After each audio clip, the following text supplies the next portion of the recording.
Sportscast, August 26, 2020. If you haven't yet, please subscribe in all our channels, Periscope, iTunes, and YouTube. And if you're on iTunes, please leave a rating and review.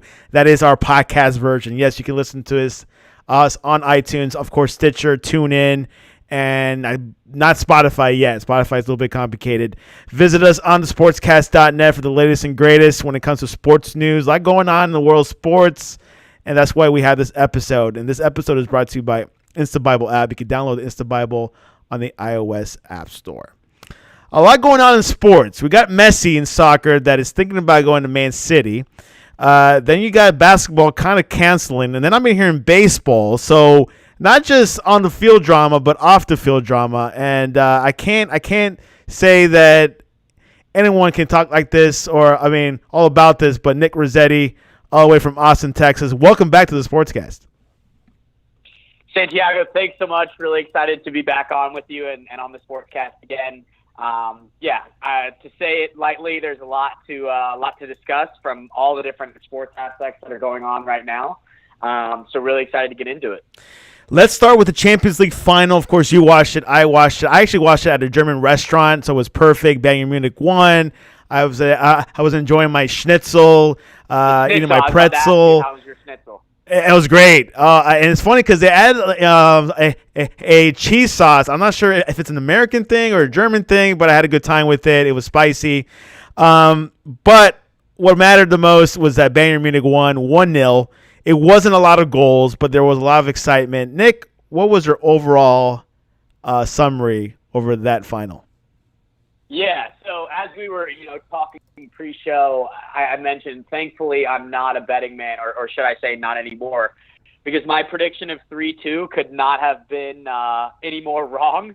And so my initial thoughts, watching the game and from what I saw is that the teams more or less canceled each other out with their play, mainly in the first half. Things started to open up a little bit in the second half. But I thought the key to the first half, and really the man of the match for me was Manuel Neuer. Some of those saves that he made, both on Mbappe, a few on Neymar in the first half, just a stone wall back there. I was surprised that Bayern had a couple of breakdowns in defense, especially in the first half, as I mentioned, with Mbappe and Neymar. And Neuer stood tall, kept it 0-0 the first half, and then sure enough, as Bayern's offense started to probe in the second, you could almost feel it coming as we got into the 50th or 60th minute that Bayern was about to get one, and sure enough, the former PSG man Kingsley Coman finishes at home after an unbelievable pass from Kimmich on the right side of the box, and that ended up being the final score 1-0. So overall, my thoughts is surprised at the lack of goals, but not surprised at the performances by the Stars, specifically by the best goalkeeper in the world, Manuel Neuer, and ultimately Bayern's victory in the end. Do you think those two penalties should have been awarded? Obviously, each club had those. Do you think each of those penalties could have been awarded and changed the whole aspect of the game?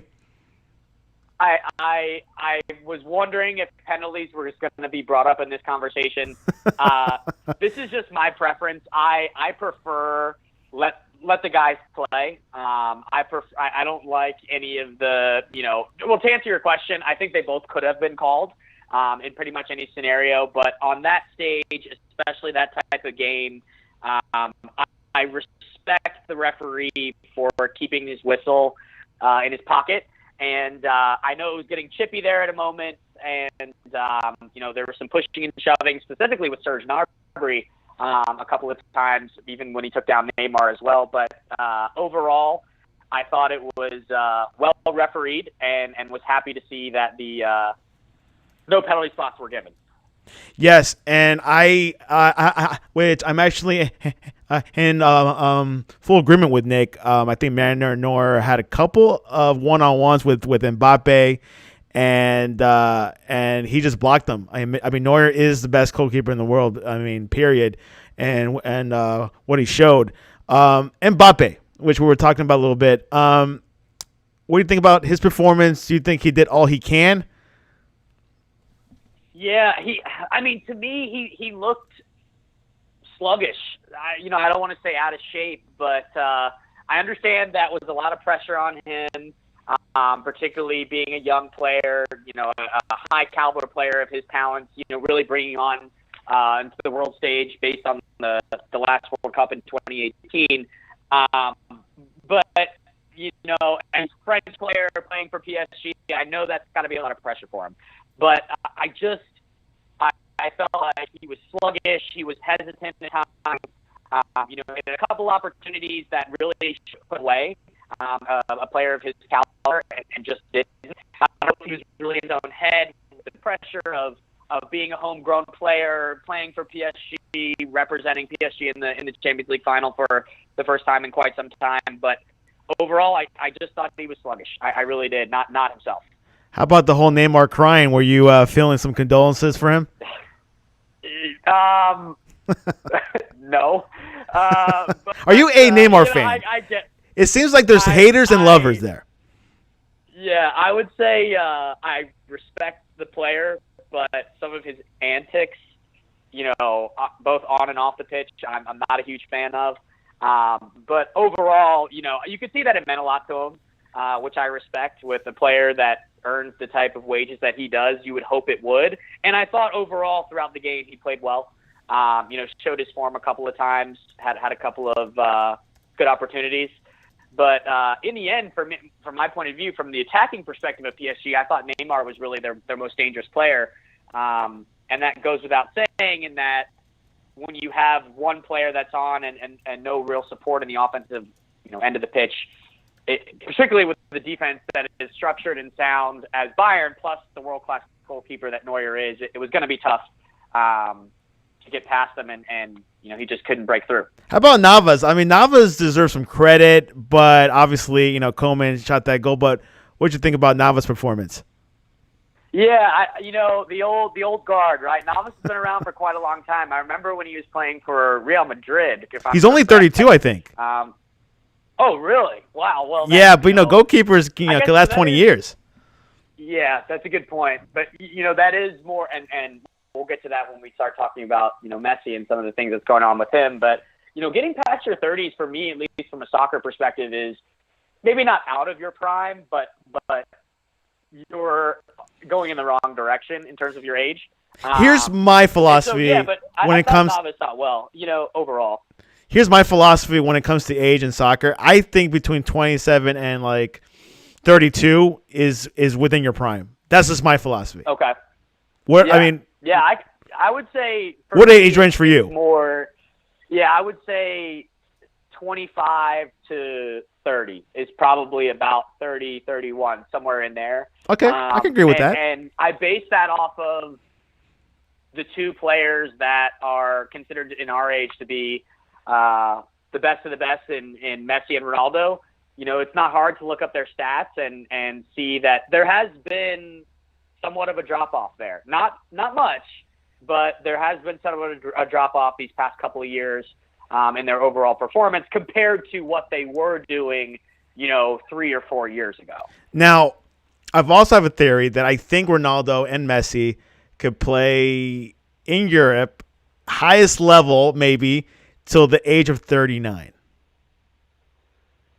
Yeah. Can you see that happening? I do not see that happening. Well, perhaps Ronaldo, but we can maybe talk about that in a separate episode. But more or less, I think that particularly for Messi and a couple of other guys that are from South America is I feel like they always have a reason to go back home eventually. Correct. I always felt that Messi would end up back with his hometown team in Argentina. And be playing for, I believe, let me just see here. The team that he grew up playing for before he made it. Yes, it's Old Newell's Boys. Old Newell's Boys. Yeah, Old Newell's Boys. Yeah, it was a long time ago. Exactly.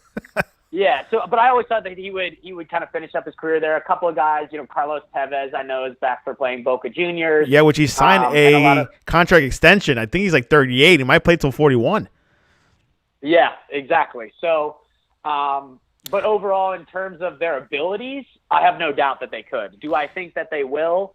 I do not. I think that same thing with Ronaldo as well. He'll probably finish up with the team in Portugal that he started with. Or do you see him, either one of the two, going to Inter Miami or any other MLS team? Yeah, I know that a lot of MLS fans may be disappointed in this. I do not see that for either of them. Why do you say that?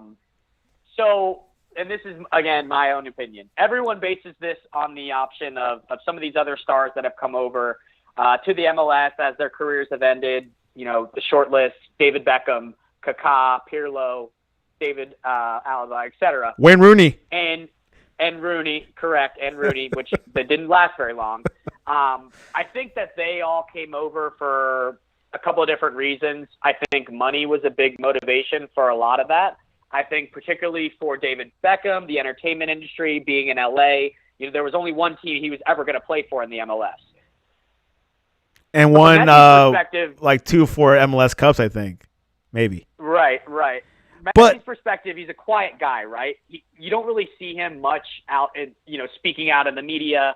He's not a limelight type of person. So to me, I don't see him being a match for a club in the MLS that's going to, project him as this, what he is, right? True. He's a very quiet person.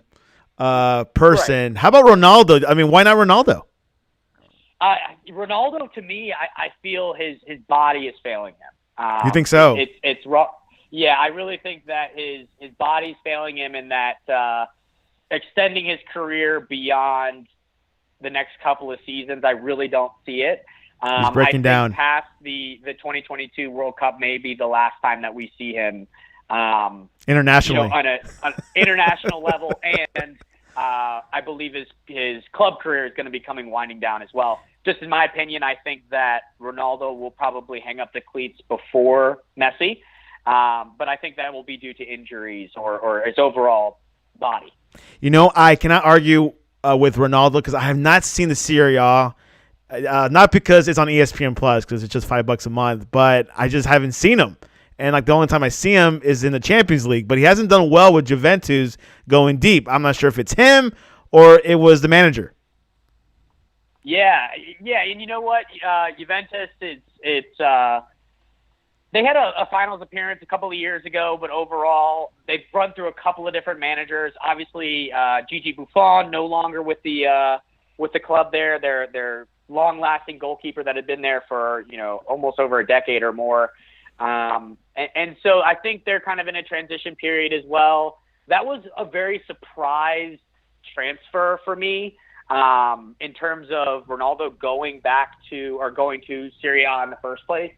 But overall, I think that he may spend a couple of more seasons and play out the rest of his contract, but I don't see much left in the tank for him in terms of not just the world stage, but at club competition as well. Before we go on to the next segment, do you think Pirlo is the right man in Juventus?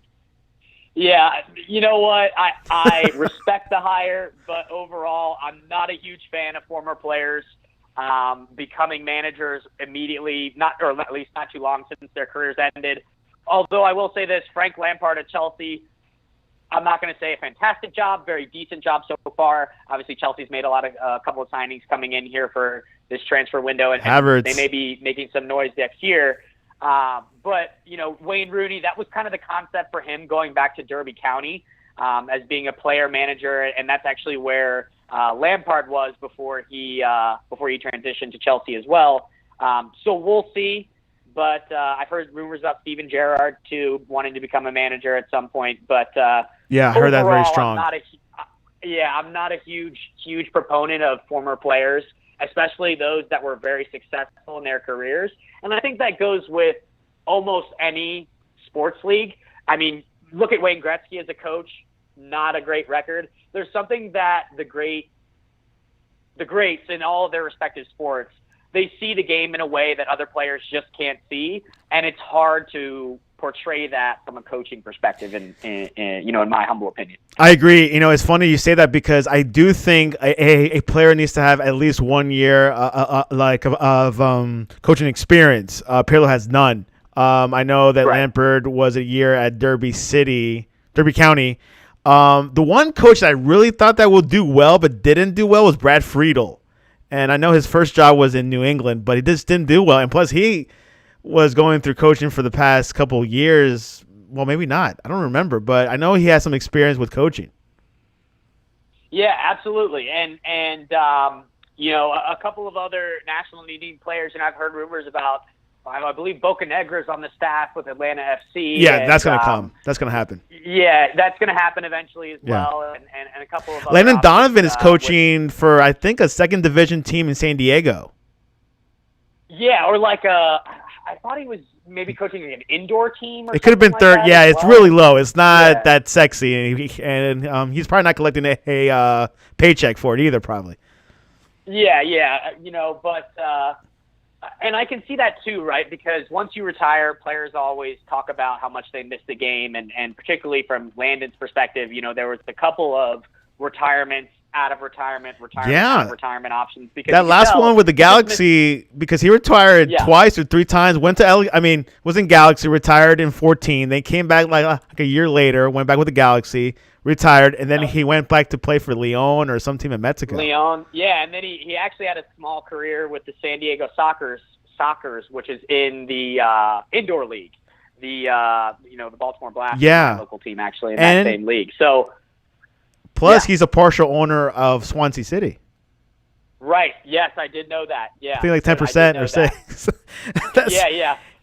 So who knows? Yeah. But I'm glad that he's doing something. Like, he's not going broke or anything. He's definitely doing some coaching. Also did some commentating for Fox Sports at times.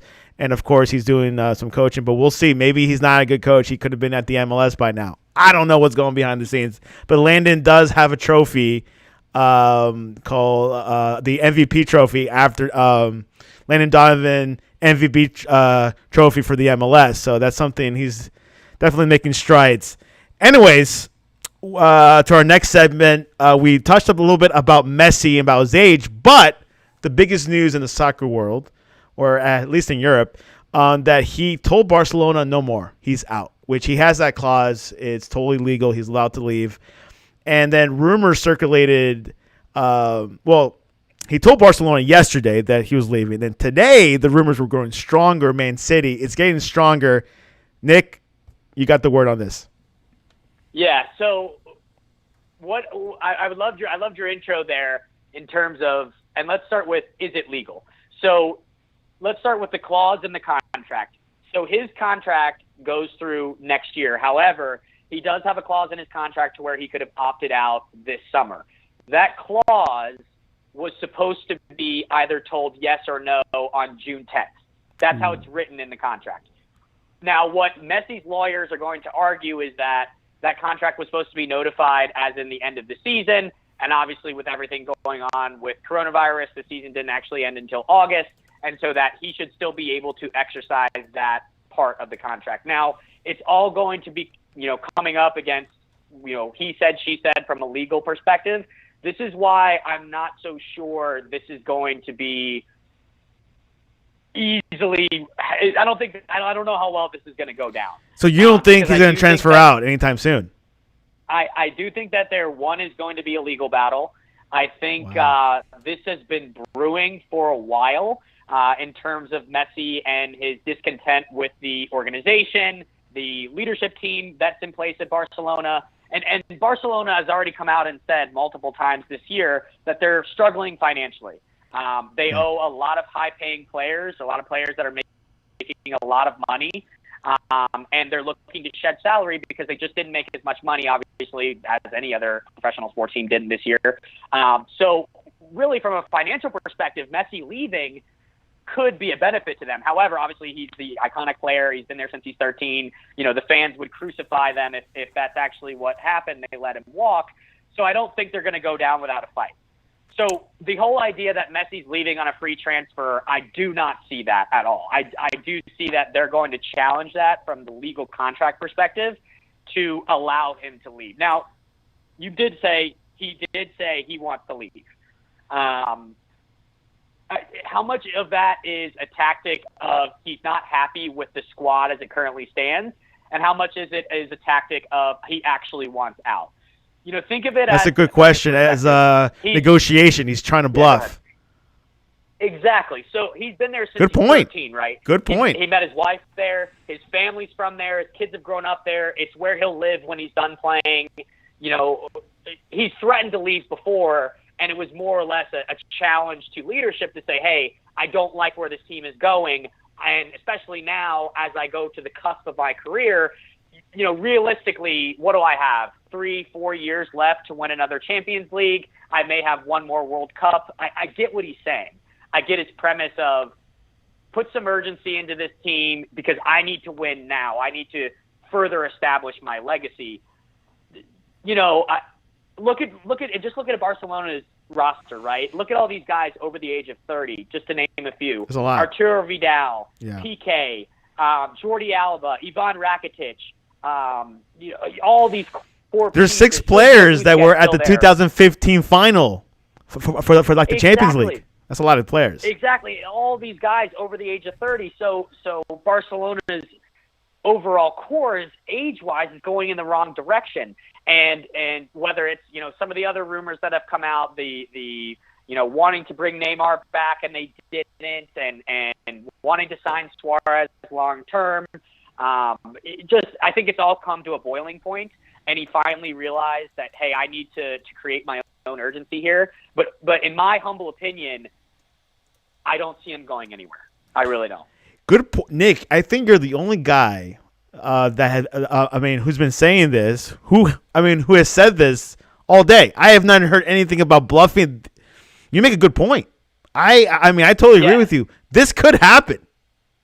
And think about this too. This is my other opinion on it, right? So all these rumors around Man City makes sense. Pep Guardiola, his former manager at Barcelona, they won all these trophies there, Champions League, La Liga, etc. How many times has Man City made it to the Champions League final in the last 5 years? Last 0. 10 years, or at least since Pep's been there. 0.0. If your goal is to win right now, why go to Man City? Why? They haven't proven anything. So if you're going to leave and you're going to leak rumors about where you're going, and obviously Man City is the easy choice, I just don't see it. I think if I were Messi and I truly wanted out, I wanted to go somewhere else. Number one, it wouldn't be for money motivation. So that automatically rules out China and the MLS, or the Middle East, or any of those other aspects where we'll pay you a bunch of money to, be the face of this league. I see it as a way of he realizes that he has a short window to win. He wants to establish his legacy a little bit further. And, if winning is the most important thing, why not go to Juventus, team up with Ronaldo, and try to win something? I've heard that rumor too today. I've heard that rumor. How about go to Bayern, make that move? They'd welcome you with open arms, and try to win something there. PSG maybe, but it just, in my opinion, the rumor around Man City, from my perspective of his career, doesn't make sense at all. Let me give you a little devil's advocate, and I just found this out about 1 hour ago. I had a Spanish source, you could say, was telling me Man City, not just they have Guardiola from Barcelona, they do have some personnel in the Man City front office that came from Barcelona. So they have a lot of connections there. Plus this is another one. This is another little cherry on top. Aguero is the godfather for Messi's child. Right. They're really connected, and they were roommates back in their teens or something. So there is some emotional tag, cuddle, go to Man City, and Man City could afford that contract if they got to pay out Barcelona. Okay, guys, let's start with the court cases. Here's $1 billion. We'll get it. And that's a very good point. And if, of course, Man City is connected with New York City FC, there might be a clause where he could play there after, in 3 years. And Messi's like, man, playing in New York City ain't that bad. So that's my argument. Yeah. I think Man City is very strong. What do you think about that? Yeah, all very good points. Another counter that I wanted to have, though, is think about the Premier League. Think about La Liga. Think about the Bundesliga. Think about Serie A. And think about the style of play. Okay. That all of those leagues fit within, right? which of those leagues is the most physical, the most grinding, the most not pretty stylistically. It's more of a grind. It's much more physical. To me, that's the Premier League. Me too. Premier League's the fastest, the more physical, and not many breaks. Physical, right? Exactly. If I'm Messi, I've played in La Liga my entire career.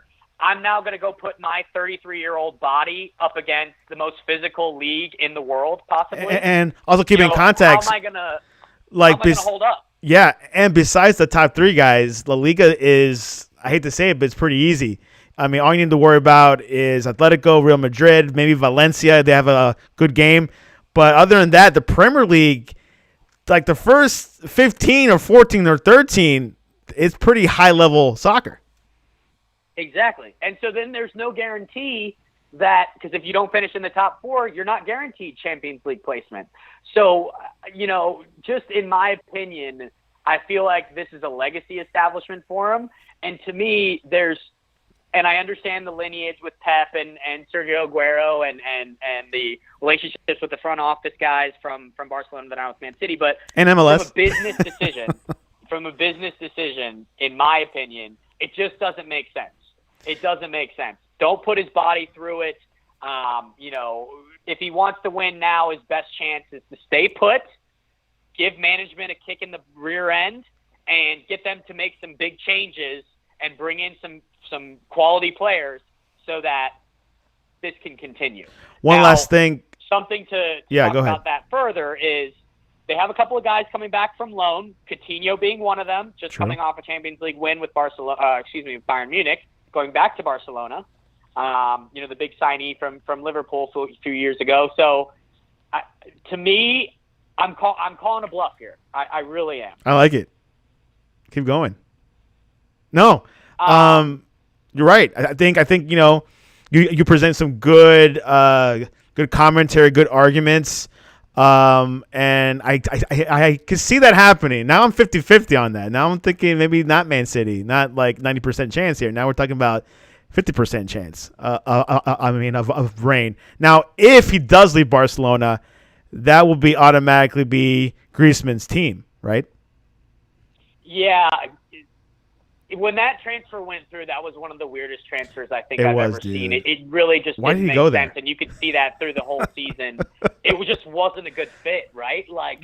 Stylistically, his attitude towards it, and again, going back to the Messi situation, that was apparently something that he had a big play in saying that they didn't need him, him being Griezmann. But yeah, Griezmann then becomes the face of the franchise there. But if by some means Messi does end up leaving, with the deficit that they face from a monetary standpoint, with the aging core group of guys they have there, I don't want to say, because soccer teams don't really rebuild, but I think Barcelona would need to go through some seriously drastic changes, mainly because this leadership team will be known forever as the leadership team that let Messi go. That would be their lineage forever. So I think there would be a lot of change of seats there. And the Barcelona team that we're most familiar with Messi and PK and Jordi Alba and all of these different name brand guys that they've had for so long, wouldn't be the same team moving forward here. Something to definitely look at, of course. There is some time, but the leagues will start in mid-September. So I'm for sure going to look forward to that. And, of course, we'll be following along on the Sportscast, or go on to sportscast.net for the latest and greatest in soccer. There's a lot going on. James Rodriguez going to Everton. That's rumored. That's almost a done deal. So a lot of things going on. Havertz going to Chelsea. Nick, is that a good move? Yeah. Well, I was going to talk about Thiago Thiago leaving Bayern. Going to Liverpool. I don't mind that. Going to Liverpool. And then the PSG man going to Chelsea as well. Go ahead. The right back from God, he's just slipping my name now. From Bayern Leverkusen. Yeah. Wow. Which I was a huge guess, but usually everything comes from Bayern Leverkusen, it feels like. Yeah, exactly. So overall, Chelsea adding, right? And to me, they're the Russian owners ready to pull out the pocketbook and say, we need to go for it here. Since Conte left, It's been a while since they won the league themselves. Didn't have very much success in the Champions League this year, so really looking to go out and make big splashes with Timo Werner as well. Something to definitely look at. Transfers, guys, in soccer is like trades in the NBA. Is as big as hyped. By the way, I've never found out who is your favorite Premier League club. Yeah, great question. So, funny story. It's actually Norwich City, who just bounced out of the back to the championship. They go back and forth a lot, don't they? Yeah. So it actually goes back to a couple of my buddies in high school when we were playing soccer on the varsity team. We purely picked a team based on the colors and the players that we liked on the team. At that time, Norwich City was playing in the Premier League, and we all got Norwich City bumper stickers on our car. And so many people would ask us, what is Norwich City? And we'd, be happily obliged to tell them who they were. And always had a dream of going abroad and going to a game at Carrow Road in the Northwest Passages of England. Still the dream that's alive here today, but I would say Norwich City is our famous Premier League team. Hey, pull through. I love their bird logo. They're green and yellow. They definitely stick to their colors. I remember that one championship final, which I think was one of my first playoff final that I watched, that Norwich defeated this other team. It could have been 1-0. I can't remember the score, but it was really exciting. And the fans were all explosive and everything. So it's just quite interesting that which I was telling this one guy about a couple of weeks ago. It was Rennie from ESPN, and I was telling that the clubs and the supporters are very similar to college football here over here. How they're so dedicated no matter what happens. Oh my gosh, yeah. More than the NFL, I think, in my opinion. Oh, no, absolutely, and I 100% agree with you. I want to show you an example. If you go to any NFL stadium, well, not this season, but in previous years, go to any NFL stadium. Have you ever just sat and looked around, looked to your left, looked to your right? People playing on their phones. Yeah. There's a good amount of people paying attention, but some people just are there. Either they're completely inebriated and that's why they're not paying attention, or they're just not really focusing on the field of play, what's going on the field. And I think the NFL, that's something that they lack of in terms of gameplay and how fast it is, because you have commercial breaks, you have breaks in the action, you have, the chains of downs and everything. So there's always a pause, right? And people lose their attention span very easily. Look at any Premier League game. It doesn't matter if it's Man United or a team like Norwich City, which is obviously not as well known. Every single fan in that stadium is 100% focused on what's going on the pitch. There's not any distractions. And that game that kicked off at 6, 7 a.m., 6, 7 p.m. across the pond, those fans have been up since 10 at the pubs, going at it all day, getting in one, getting real rowdy. They're singing, they're chanting the whole game. And then after the game's over, they go back to the pub and they do it all over again. All day affair. So the dedication to these teams, and I think what the Premier League does that's really unique is it gives every team the opportunity for something to play for. So whether you're trying to avoid relegation, you're playing in the FA Cup, you're playing for the league final, or in the table, you're always playing for something, so that your fan base can't just throw in the towel and say, you know what, it's not our year this year. They always have something to cheer for. And I think that's something that the NFL could learn from, in terms of maybe they want to do some type of in-league championship outside of the Super Bowl, or obviously, promotion. NBA might do it, actually. NBA might do it. I've heard rumors about the NBA trying to do something like that. And I think that's a great idea, because it keeps organizations that are not doing so well, it keeps their fan bases engaged, and ultimately that's more revenue for every organization involved. So teams can't just throw the seasons away for higher draft picks. It gives them a reason to play. Wow, that's a lot to go through, but I definitely want to do a podcast with Nick, talk about promotion, relegation, how much that will benefit in the States, but that's a whole different episode and a whole different debate. But yeah, the fanfare and the fan kingdom internationally is a little bit different, but in some parts of America, you can see it, especially in college football, and it's quite interesting. Anyways, we're going towards the end of the show. Anything else before we close? So much going on right now with the NBA and the MLB and everything going on, and outside of sports. So I'm really excited to kind of dig into that right now and learn a little bit more about it.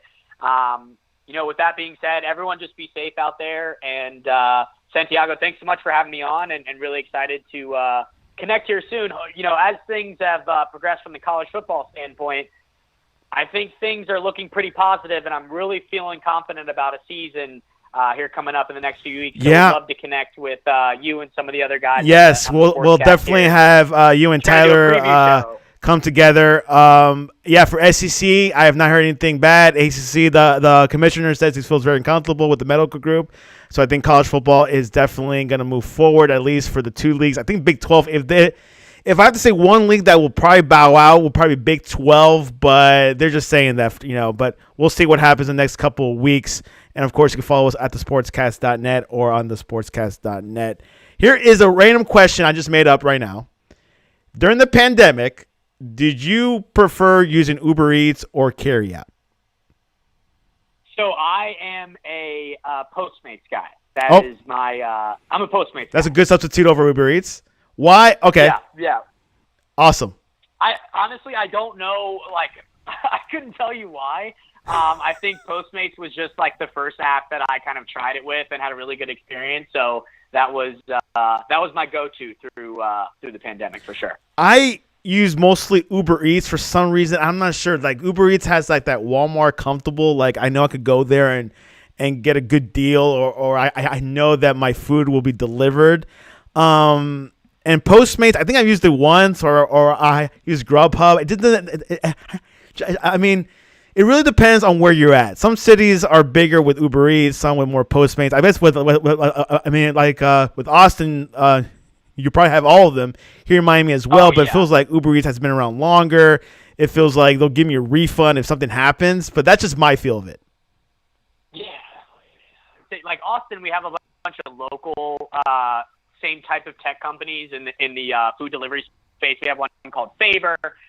We have a couple of others that are more locally just towards Austin. So the options are literally unlimited. And so I would just say that Postmates was the one. Actually, and Postmates, aren't they being acquired? Didn't they just get acquired by Uber? I think so. I was about to say that. Yeah. I think so. Which is good for Postmates. That is Uber Eats. But yeah, Postmates was my go-to. Yeah. And of course, support your local restaurant if it's Uber Eats, or if you just call them. I know that they take a big percentage, but it is what it is. But definitely support your local restaurants. Yeah. I know that a lot of things are getting a little bit more normal. And tip your waiters. Yes, guys, they really depended. I know things are kind of slowly coming back in. This month, it feels a little bit normal, but we'll see how it goes in a few weeks. Soccer next month. And, of course, we got some NFL. A lot going on in September. Golf also this fall, so it's going to be a heavy fall, which is great for us. Anyways, Nick Rossetti, what is the best way for people to reach you to find out where's the best place to eat tacos in Austin? Yeah, absolutely. And that is I am the taco connoisseur here in Southwest Texas. Also barbecue. Oh, big time barbecue here in Austin, Texas. That is world renowned. There's a place called Franklin's that you're going to wait at least a minimum of 4 hours every single day. There's a line wrapped around the building every single day. Now, which is better, like the barbecue in Texas or in Alabama? That's a great question. So on the I spot. would say you cannot beat Alabama white sauce for barbecue. Right. I've had it. It's good. Yeah. Undefeated. Yeah. Undefeated. However, I would say overall, the entire barbecue scene as a whole, there is no better barbecue scene in the world than Austin, Texas. Interesting. I believe you. ATX. Yeah. ATX. But yeah, you can reach me at Twitter at _Rossetti, 2 S's, 2 T's. Don't forget it. And same username actually on Instagram as well. My DMs are always open to have a conversation about sports, soccer, transfers, or pretty much anything. Those are kind of the best ways to reach me directly. Nick Rossetti is one of the rare hybrids on the Sportscast. We got him and Ryan Chris that they can do multiple sports at the same time. Some people just stick with college football, which is fine. You can reach us at the Sportscast1 on Twitter or at thesportscast.net. Tomorrow we have Marvin Constant, former Alabama player. That was before Nick was born. He played in the early 2000s, and we'll have a special announcement tomorrow. He's going to show us a book, and we have a new schedule for the Sportscast coming soon for this fall. And Nick, you remember Marvin Constant? Maybe not. Yeah, no, those are the early days, like Mike Schuler, Dennis Francione. You're right. Good history book there. There's no Alabama football history class in Alabama, I don't think. You know what? If there were, I believe I could teach it. But again, I'm not. As I was told by my my fraternity brothers from Mobile, Alabama, that I'll always be an outsider, regardless if I can tell them any simple fact about Alabama history over the last 50 years. Hey, that if I wasn't born there, I never will have it 100%. And tell you what, Nick, you're perfect for the Sportscast because there's a lot of Alabama fans that listen to us, which is a good thing, and for some LSU fans, a bad thing. Anyways, yikes. Nick Rossetti, what a good show. Great show. Absolutely. Thanks so much for having me on. And just one quick message to all those LSU fans out there. I do remember a quote from your coach after the game this year about beating our ass in recruiting, or beating us in recruiting this year. Just go ahead and take a quick look at the 24/7 2021 power rankings in recruiting going on right now. See who the number one spot is. Just go ahead and see that. And look at it. Yes, it's looking good. Alabama's hitting strong early, and we'll have Nick with Tyler. Hopefully next week we'll schedule something because I know there's a lot of recruiting news, and I like to pick your guys' brains and see where you guys are at. He's actually an Oregon fan. He's not a huge Alabama fan. I want to forewarn you. But it's okay. We'll have fun. Anyways, Nick Rossetti, I'll have a good night. Soon again. Thanks.